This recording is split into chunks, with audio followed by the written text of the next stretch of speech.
I'm speaking to you this evening from Glucksman Ireland House at New York University, which is the Centre for Irish Studies in the heart of Greenwich Village in New York.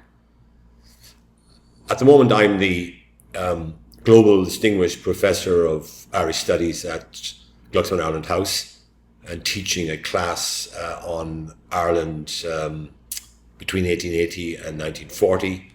The title of the class is Literature as History, so I'm using the life and the writings of James Joyce and W.B. Yeats and others, John O'Casey, John Millington Synge, and so forth, to throw light on the development of Ireland between 1880 and 1940.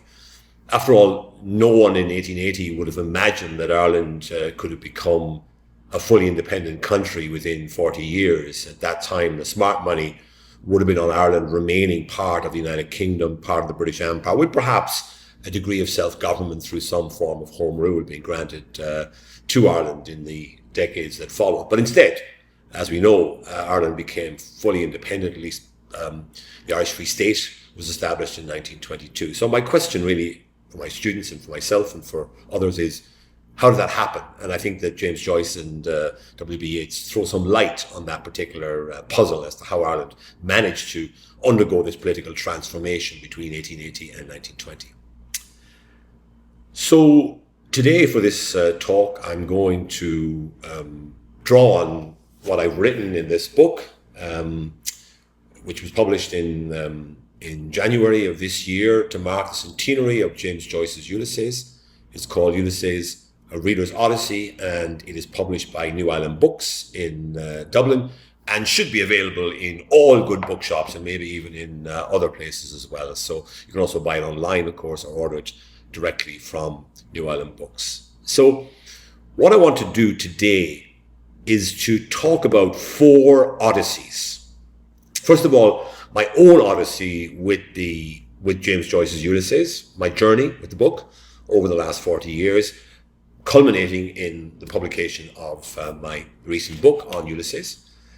Secondly, the journey, the Odyssey of language, which the Ulysses entails. Thirdly, the Odyssey of character. We're going to look at the characters of the 3 main characters in Ulysses, Leopold Bloom, Molly Bloom, and Stephen Dedalus.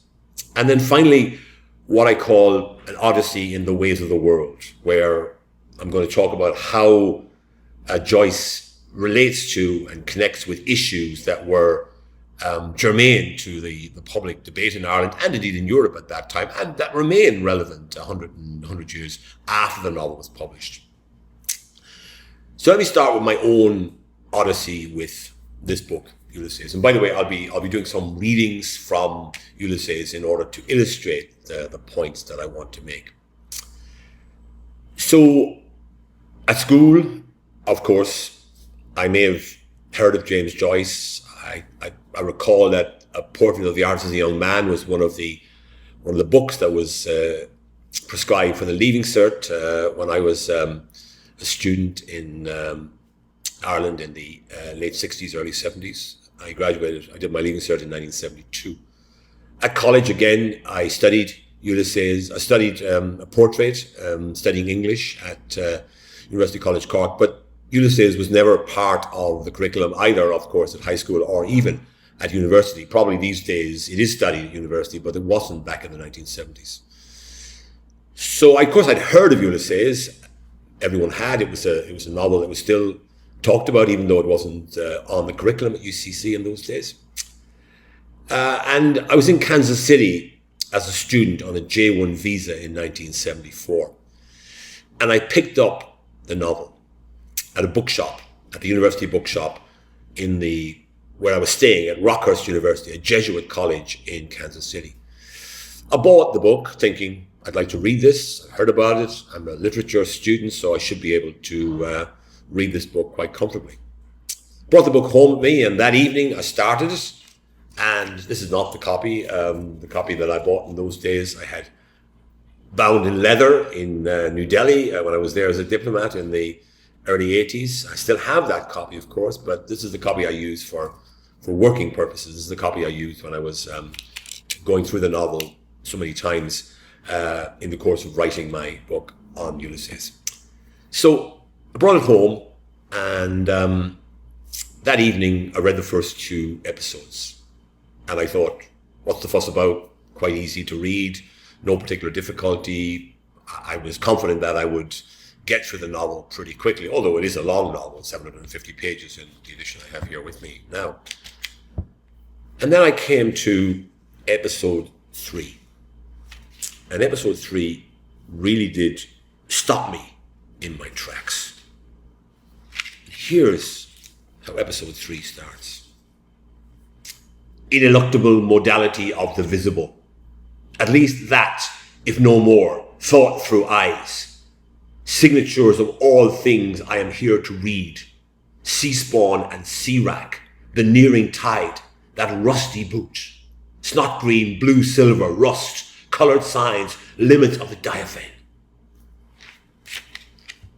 That put a stop to me. In those days I didn't have a smartphone, of course, to look up the words and try to figure out what he was talking about. I think a lot of readers of Ulysses come to grief when they reach this 3rd episode of Ulysses, which is set on Sandymount Strand in Dublin, and it's all takes place in the mind of Stephen Dedalus, who's the character based on James Joyce. And as he's walking along the beach, he talks about walking into eternity along Sandymount Strand, and so it's quite a difficult. There's lots of references to literature and philosophy, to Plato and Aristotle and so forth. So it's a difficult episode, and a lot of readers get stranded and find it difficult to get beyond episode 3. After that, episodes 4, 5, and 6 are quite good to read. Episode 4 is a very good episode because you first meet Leopold and Molly Bloom, who are the main characters. Stephen Dedalus is a lesser character, even though he's based on James Joyce. I think most of Joyce's work went into creating these extraordinary characters, Leopold and Molly Bloom. So, and then it starts to get difficult again, maybe in episode 7, and then towards the end of the book, it really gets quite challenging as we reach the latter stages of the novel. But I'd like to give you an example of. So therefore, I put aside the novel. But I didn't get rid of it. I put it in my suitcase, in my rucksack, and brought it back to Ireland with me at the end of that summer in Kansas City. And I still have that copy, as I say, bound in leather in New Delhi back in the early 80s. And it was really only when I went to New Delhi that I again turned to the novel and read it. But I don't think I really enjoyed it too much back there in the 1980s. There were other things that I had to cope with, living in a country that was very different from my own. It was a challenge, and reading Ulysses was something I did, but I can't say that I exactly appreciated all of its aspects, appreciated its qualities. But I did get through it in the 1980s in New Delhi. It was really only when I went to Scotland in 1998 and started to organise Bloomsdays. I organised my first ever Bloomsday at the Consulate General in Edinburgh in 1999, and in order to prepare myself for that, I read the novel carefully, and at that stage, I started to appreciate the genuine quality of Joyce's work, and I've been a fan of Ulysses ever since that time. So, in other words, it took me. I was into my 40s by the time I properly grappled with and came to terms with the complexities of Ulysses. And therefore, I decided for the centenary of the book, having talked about it around the world for so long, I've given talks on Joyce starting in India in the 1980s, but going on to Germany in the late 90s, and of course in Britain and again in America. I've had occasion to talk about Joyce to audiences all over the world as an Irish diplomat, as an Irish ambassador. I found it to be a good way of putting across a positive image of Ireland by talking about our literature to audiences. And audiences turn up and are interested in our literature, which is one of the benefits that Ireland has. It has a literature that attracts people. So even people who have no Irish connection very often will enjoy hearing about our literature, hearing about Joyce and Yeats. And I've tried to use that interest to the benefit of Ireland over the years in my career as an Irish diplomat, stretching back now 44 years to the late 70s when I joined the Department of Foreign Affairs. And I retired from my final assignment as Ambassador to the United States last month.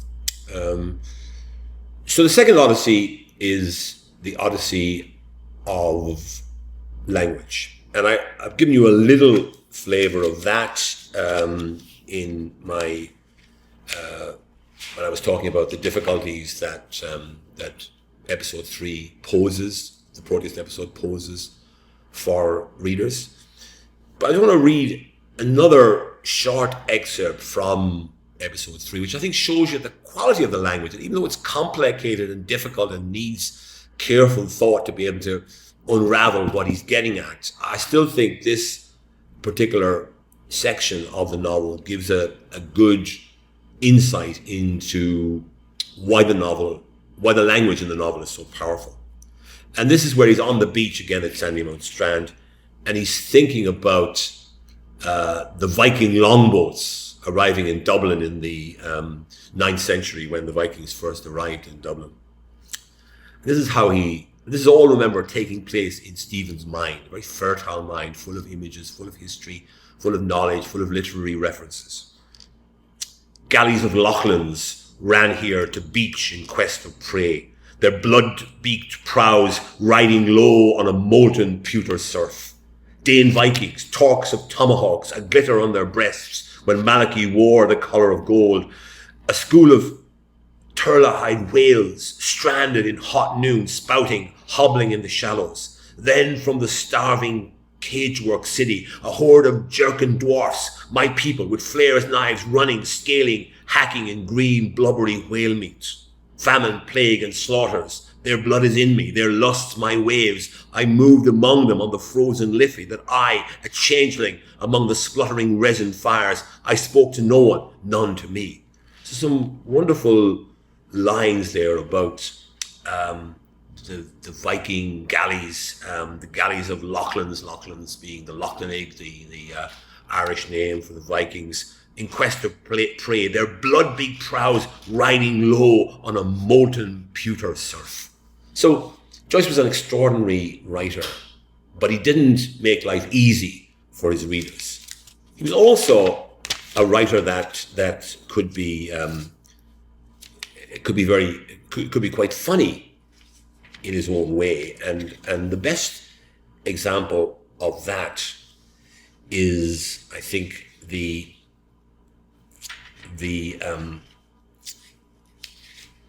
Cyclops episode in episode 12 of Ulysses, and this is a description of the citizen.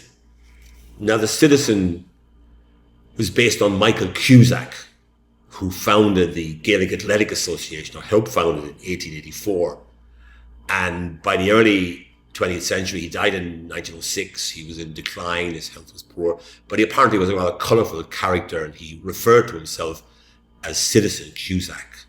Now, this, of course, is a parody, it's a lampoon, it's not fair to Cusack, who actually did some great work, because the GAA, after all, is one of the prides of modern Ireland, and his vision in seeing the need for an association to promote Gaelic games is one that I think we're still benefiting from 140 years after Cusack helped to found the GAA in November 1884 at a meeting at at that hotel in Thurles in County Tipperary. This is a description, an over-the-top, lampoon description of the citizen. The figure seated on a large boulder at the foot of a round tower was that of a broad-shouldered, deep-chested, strong-limbed, frank-eyed, red-haired, freely freckled, shaggy-bearded, wide-mouthed, long-nosed, long-headed, deep-voiced, bare-kneed, brawny-handed, hairy-legged, ruddy-faced, sinewy-armed hero. From shoulder to shoulder, he measured several ells, and his rock-like mountainous knees were covered, as was likewise the rest of his body, wherever visible, with a strong growth of tawny, prickly hair, in hue and toughness, similar to the mountain gorse, Ulex europaeus. The wide-winged nostrils, from which bristles of the same tawny hue projected, were of such capaciousness that within their cavernous obscurity the field-lark might easily have lodged her nest. The eyes, in which a tear and a smile strove ever for the mastery, were of the dimensions of a good-sized cauliflower. A powerful current of warm breath issued at regular intervals from the profound cavity of his mouth, while in rhythmic resonance the loud, strong, hail reverberations of his formidable heart thundered rumblingly, causing the earth, the ground, the summit of the lofty tower, and the still loftier walls of the cave to vibrate and tremble. So that's his wonderfully comical description of the citizen. And then he goes on to describe his garments and some of the things that were hanging, the sea stones that were hanging from his garments. And this is a litany, which I think is based on the litany that I remember from the Latin Mass when I was where they listed all the saints, the Latin Mass when I was an altar boy in Waterford back in the early 1960s. From his girdle hung a row of sea stones which dangled at every movement of his frame, and on these were graven with rude yet striking art the tribal images of many Irish heroes and heroines of antiquity: Cuchulainn, Con of the 100 Battles, Nine of the 9 Hostages, Brian of Kincora, the Ardreen Malachy, Art McMurrough, Shane O'Neill, Father John Murphy, Owen Rope, Patrick Sarsfield, Red Hugh O'Donnell, Red Jim McDermott, Soggart Owen O'Growney, Michael Dwyer, Francie Higgins, Henry Joy McCracken, Goliath, Horace Wheatley, Thomas Conniff, Peg Woofington, the village blacksmith, Captain Moonlight, Captain Boycott, Dante Alighieri, Christopher Columbus, St. Furza, St. Brendan, Marshall McMahon, Charlemagne, Theobald Wolfe Tone, the Mother of the Maccabees, the Last of the Mohegans, the Rose of Castile, the Man for Galway, the Man that bought the Bank of Monte Carlo, the Man in the Gap, the Woman Who Didn't, Benjamin Franklin, Napoleon Bonaparte, John L. Sullivan, Cleopatra, Savornine Dealish, Julius Caesar, Paracelsus, Sir Thomas Lipton, William Tell, Michelangelo, Hayes, Muhammad, Peter the Packer, Peter the Hermit, the Bridal Lammermoor, Dark Rosaline, Patrick W. Shakespeare, Brian Confucius, Murta Gutenberg, Patricio Velasquez, Captain Nemo, Tristan and Isolde, the First Prince of Wales, Thomas Cook and Son, the Bold Soldier Boy, Aaron the Pogue, Dick Turpin, Ludwig Beethoven, the Colleen Bawn, Waddler Healy, Angus the Culdee, Dolly Mount, Sidney Parade, Ben Holt, Valentine, Great Rakes, Adam and Eve, Arthur Wellesley, Boss Croker, Herodotus, Jack the Joint Killer, Gautama Buddha, Lady Godiva, the Lady of Killarney, Balor of the Evil Eye, the Queen of Sheba, Aki Nagel, Joe Nagel, Alessandra Volta, Jeremiah O'Donovan Rossa, Don Philip O'Sullivan Bear. So you can see there that Joyce is indulging himself, because that list of the ancient heroes and heroines, the ancient Irish heroes and heroines of antiquity, is a list that he expanded greatly in the last few months while he was finishing Ulysses, after he had worked on it for 7 years. Because that list, when I saw it in the original manuscript which Joyce sent to the printers, which is a fair copy that he sent to the printers, that list only has 9 names. The first 9 names, which are genuine heroes and heroines of Ireland. He added on 90 more names when he was finalizing. So he was having a bit of fun. And I think that maybe makes the point that in some senses, Ulysses is a comic novel. It's a novel that has a degree of comedy built into it, and particularly the Cyclops episode. So my recommendation to those who find Ulysses challenging, and by the way, I don't in any way underestimate the challenges of reading this book. I'm not going to tell you it's an easy read. It's not an impossible read either. And I recommend to my readers of my book, this book, I recommend to them that you can skip bits of Ulysses. And in fact, if you feel you only want to get a flavor of the book, I would read episode 12, the Cyclops episode, because it's funny, it's got lots of dialogue, it's over the top in the language, of course, but it's enjoyable. And I think most readers will enjoy reading the Cyclops episode. It's also where Irish history is most actively discussed. So that's the first Odyssey. So why did Joyce decide to write this novel in so many different styles? Because, for example, there's one episode which is called Auction of the Sun, which is set at the National Maternity Hospital in Dublin. And he writes that in a number of different styles. He starts off mimicking Anglo-Saxon English, the kind of English that you would find in Seamus Heaney's translation of the Anglo-Saxon epic Beowulf, for example. And he goes through and he mimics different styles, going all the way through to 20th century American English. Why did he do that? I think Joyce was a very ambitious writer. He wanted to constantly test the boundaries, to constantly see how far he could go in expanding the experience for readers. Now, some readers will find this over the top. They'll find it too much for their liking. But I do think that Joyce has done something with his use of language and the different styles he's used that I don't think anybody else has ever tried to do. It makes him a unique writer. And it's an extraordinary thing that unique writer, in world terms, was an Irishman, a normal Dublin family who grew up in the latter part of the 19th century. So I think he was an ambitious writer. He wanted to push the boundaries. He could have written in the style of Dubliners. He could have written in the style of A Portrait of the Artist as a Young Man, which was a big success and made a big impact.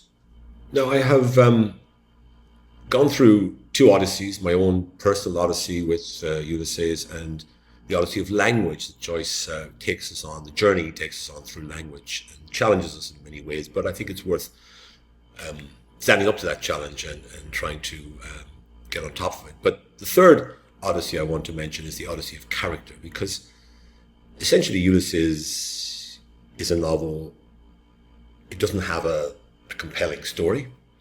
It's the story of an ordinary day in Dublin with three unusual characters, but not, you have Leopold Bloom, who is an unsuccessful advertising salesman. You have his wife, Molly Bloom, who is a concert singer and is about to have an affair with a man called Blazes Boylan, who's her concert promoter, and Leopold knows about the affair.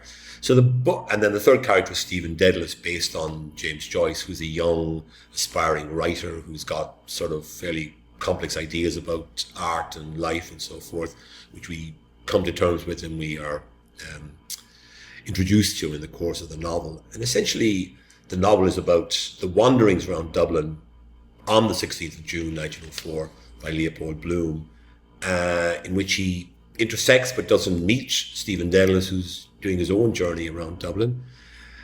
And then towards the end of the novel, the two of them meet and they spend the last 4 episodes in each other's company, and some kind of a father-son relationship develops between them. So essentially, it's not driven by the story. There's nothing exceptional about the story. The things they do during the day, Bloom goes and buys a kidney for his breakfast. He likes to have kidneys. Mr. Leopold Bloom relished the innards of beast and fowl, as the fourth episode tells us. He goes to a post office to pick up a letter from his pen pal. He is writing to this woman who he knows as Martha Clifford, though we realise later on that's not her real name, that's a pseudonym. He writes not as Leopold Bloom, but under a pseudonym Henry Flower, because of course Bloom and Flower have that link. And then he goes to a funeral. He goes and has his lunch in Davy Byrne's pub on Duke Street in Dublin, just off Grafton Street. He then goes he goes to a newspaper office to try and place an ad in the newspaper. He goes to a hotel, the Ormond Hotel down on the Quays in Dublin for his dinner that evening. He has this encounter with the citizen in the Cyclops episode. Then he goes out to Sandymount Strand, where he gets excited looking at Gertie McDowell, a young woman who's reveals a little bit of her undergarments to him, and this gets Bloom excited, overexcited indeed. And then the last few chapters, he goes to the maternity hospital where he meets Stephen. Then they go together down to the red light district in the centre of Dublin. He rescues Stephen from the attentions of two British soldiers who were about to beat him up. Then they go to a cabman's shelter near Butt Bridge on the Liffey.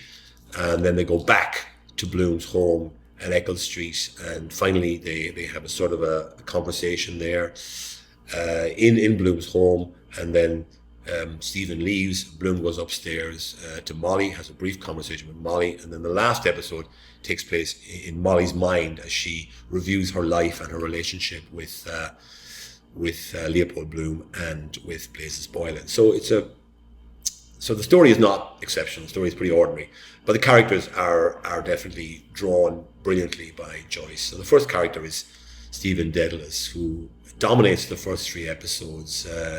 He's a rather precious, intellectually precocious young man. He a little bit difficult to like. He says wonderfully profound things like history is a nightmare from which I'm trying to awake. Then he talks about when Bloom is trying to get him engaged in a discussion about politics and Irish history, which is of interest to Bloom. Stephen dismisses him and says, "We can't change the country, let's change the subject." So he has these wonderful aphorisms that he throws out. But other than that, he doesn't seem to be as brilliant or as successful as he might hope to be. I think he might be an image that Joyce has given us of what would have happened to him had he not left Ireland in 1904 to seek fame and fortune in Trieste, in what was then part of the Austro-Hungarian Empire, and spent the rest of his life living in continental Europe with only a few visits back to Ireland during that time. So, and then we have Leopold Bloom, who is probably one of the most extraordinary characters in literature. Not because he's any heroic quality. He does not have any heroic qualities. He's an ordinary man. He's an everyman. He is someone that is extraordinary because of how ordinary he is. And his journey back to Ithaca, whereas Ulysses is based on Homer's Odyssey. In the Odyssey, Odysseus has a long journey back. It takes him years to get back home to his kingdom in Ithaca, on the island of Ithaca. It only takes Bloom 16 hours to get home, and the adventures that Bloom has are pretty prosaic compared with the adventures that Odysseus has in Homer's Odyssey. But nonetheless, he manages to get around Dublin successfully during the course of the day. He manages to make his way back to his home in Eccles Street in Dublin, and he gets back into the bed he shares with Molly. And Molly, her last thoughts before she falls asleep in her wonderful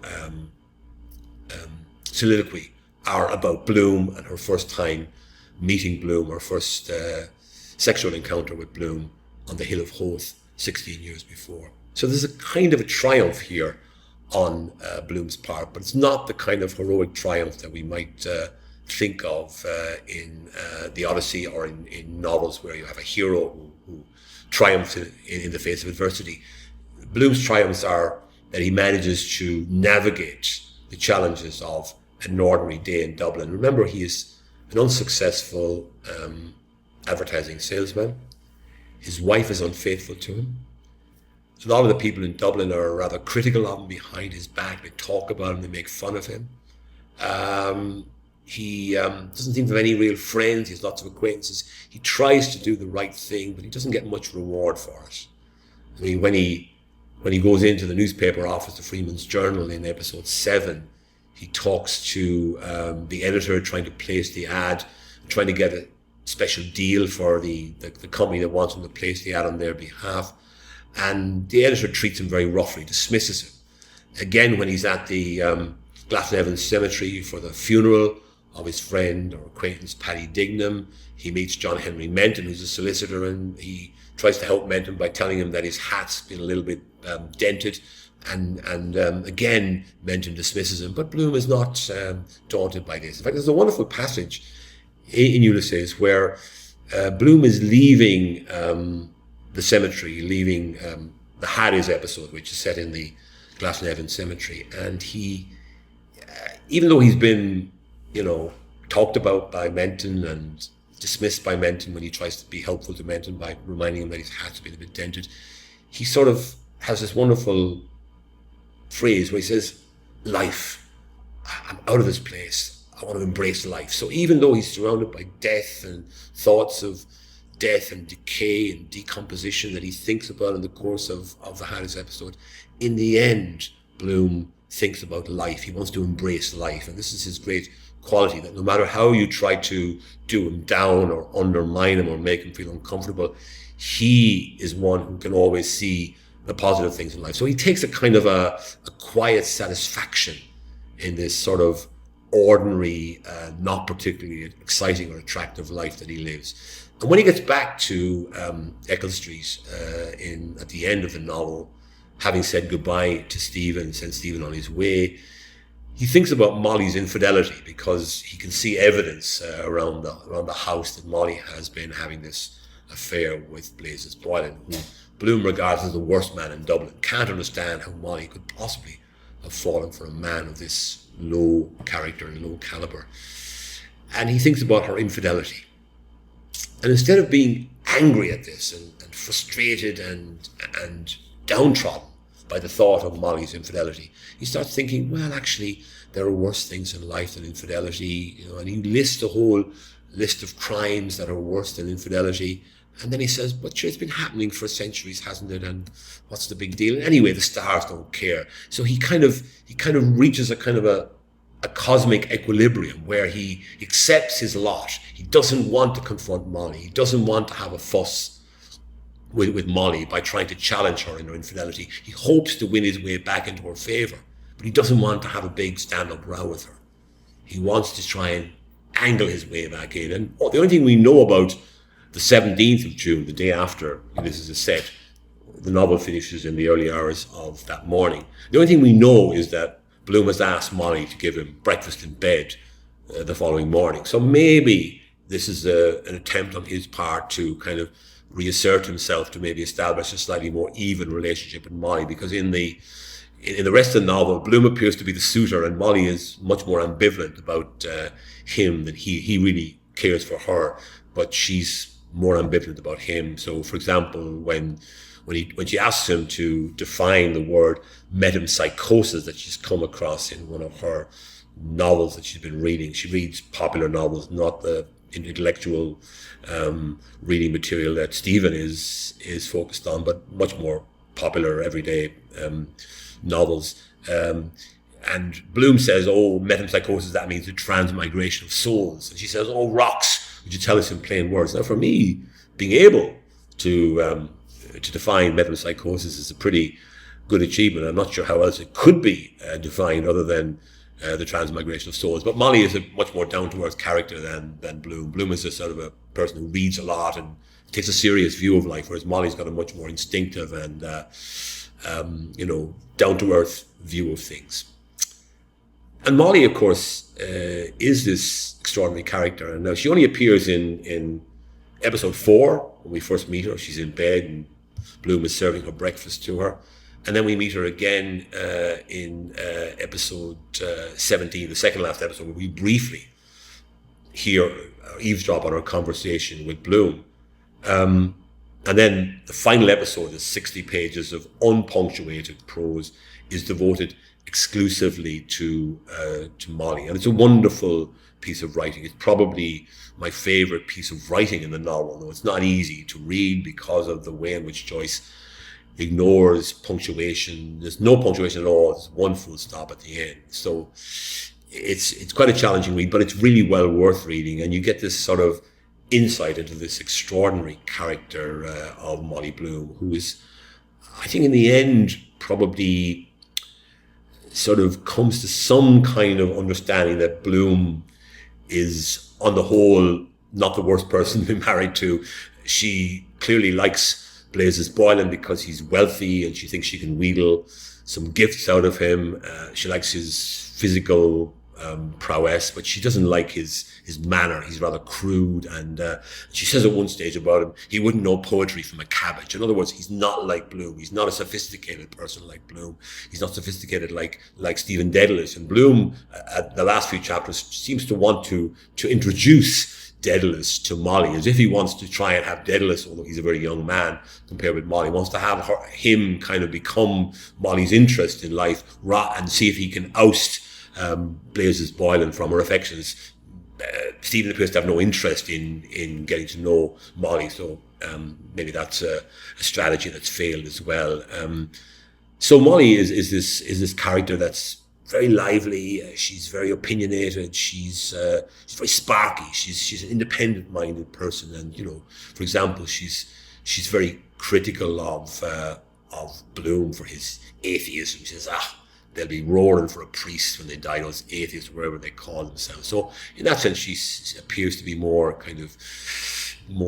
positive about religion than Bloom is. Bloom is clearly a skeptic, like Joyce was in religious terms. But then later on, she talks about wanting to have an affair with a priest or a bishop. She says, well, to be so careful, be no danger, no risk involved in having an affair with a priest or a bishop, because if they're so careful, nothing could happen. So she's a rather inconsistent character. Don't expect her to have a consistent philosophy, but she is down to earth, and she does understand life in a way that I think is uplifting and inspiring. And then at the end, she does come around to thinking again about Bloom, and I think sort of in a way, because the novel finishes with these words, I will, yes, I will, yes.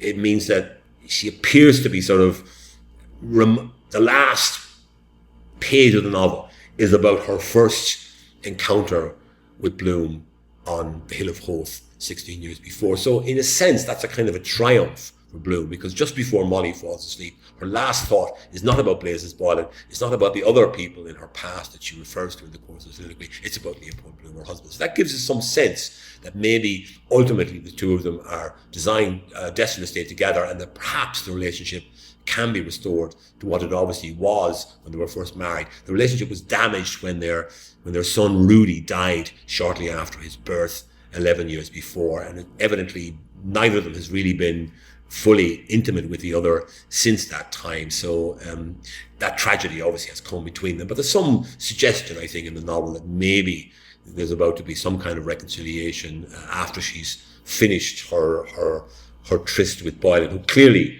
while she might have an interest in him on a temporary basis, is clearly not someone that she has any interest in on a long-term basis. Whereas she sort of says about Bloom, well, as well as him as another. So she's kind of coming round to maybe believing that Bloom mightn't be the worst after all. So Bloom for me is a good man. He's a man who tries to do the right thing. I want to talk now about the final Odyssey that I want to look at in James Joyce's Ulysses, and that is what I call the Odyssey of the ways of the world. Now, you might be surprised to hear me talking about James Joyce's portrait of social and political forces that were current at the time he wrote his novel, because some people might have the idea that Joyce was this very remote, aesthetic individual who lived in a kind of his own world and wrote this great novel, and then Finnegan's Wake later on, very intensive way, spent 7 years writing Ulysses, for example.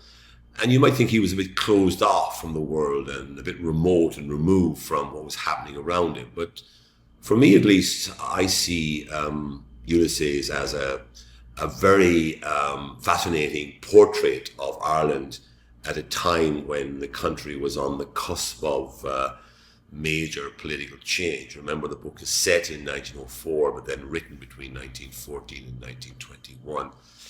And so in the novel, particularly in the Cyclops chapter, you get a very extensive examination of the issue of national identity, which of course was very important in Ireland at that time and remains important today, by the way. But so you get a debate, if you like, between the citizen, who's a sort of a very fervent nationalist, and Bloom, who's a much more moderate character, he's a nationalist certainly, but he's a much more moderate and cautious nationalist who doesn't sort of go in for the sort of overblown rhetoric that the Citizen tends to favour. And of course, the Citizen is based on Michael Cusack, the founder of the GEA, and what Joyce writes about him in the Cyclops episode is a lampoon. It's a caricature. It's not, I think, meant to be taken entirely seriously. But Joyce is making a point that there was a certain kind of narrowness in the world of Irish nationalism, but also in the world of the nationalisms of other parts of Europe. Because remember,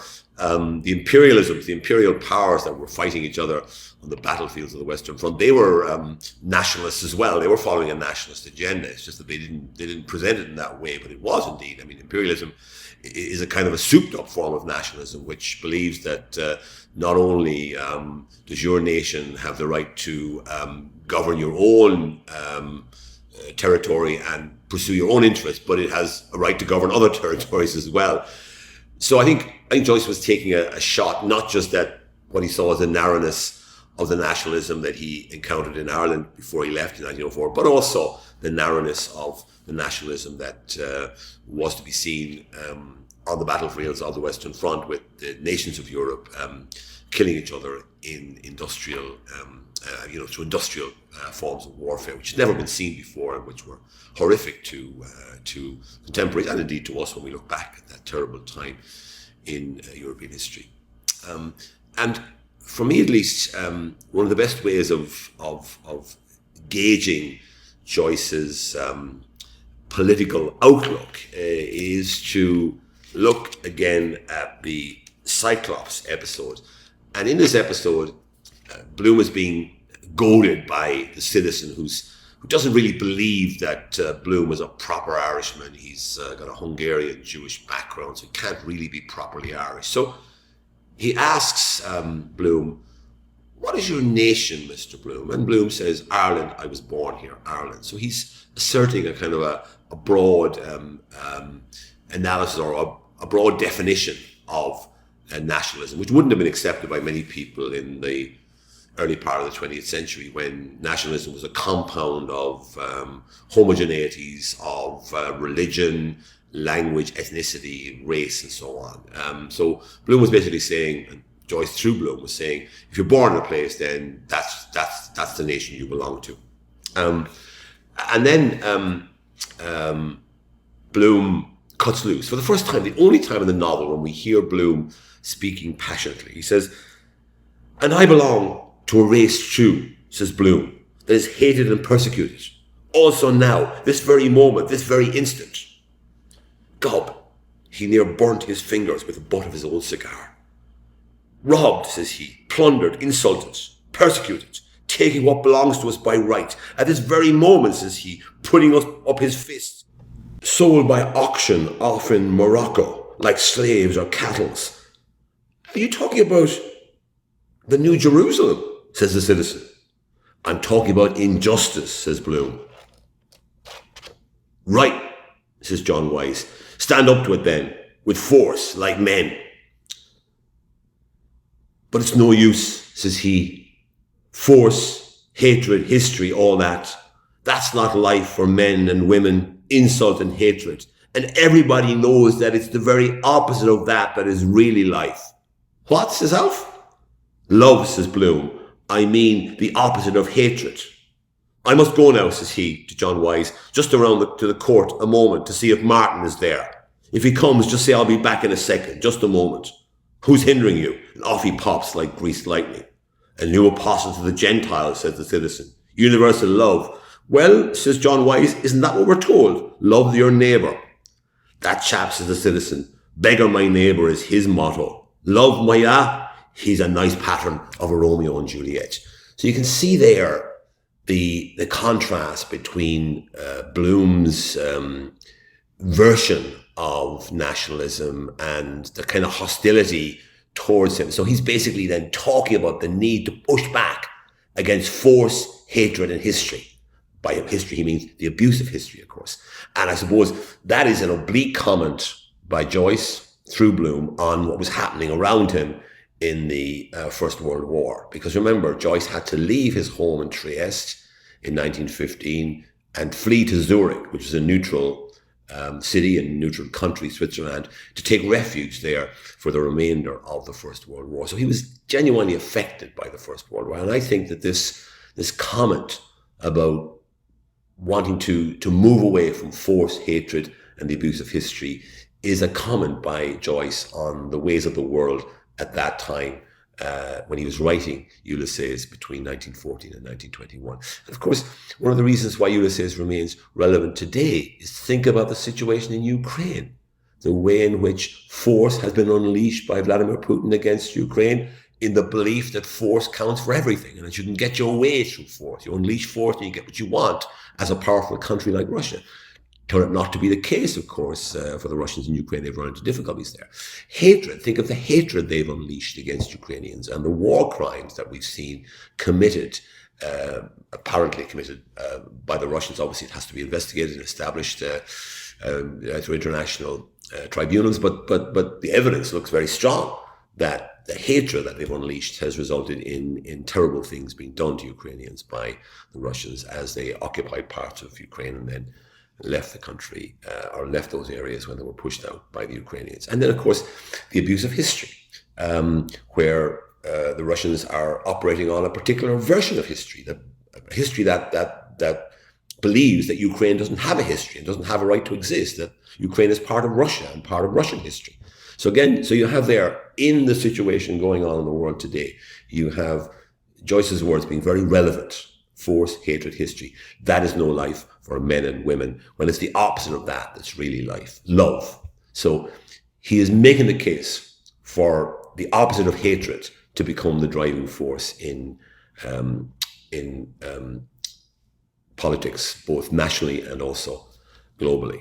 So that's why I believe that Ulysses continues to be relevant to the world today. The values that Joyce put forward through Bloom are, I think, values that remain important in today's 21st century environment. And finally, just to illustrate Bloom's moderate political views, here's an excerpt from the Eumaeus episode, which takes place at the Cabman's Shelter on Butt Bridge on the River Liffey, where Bloom sets out his moderate political viewpoints. Of course, Mr. Bloom proceeded to stipulate, you must look at both sides of the question.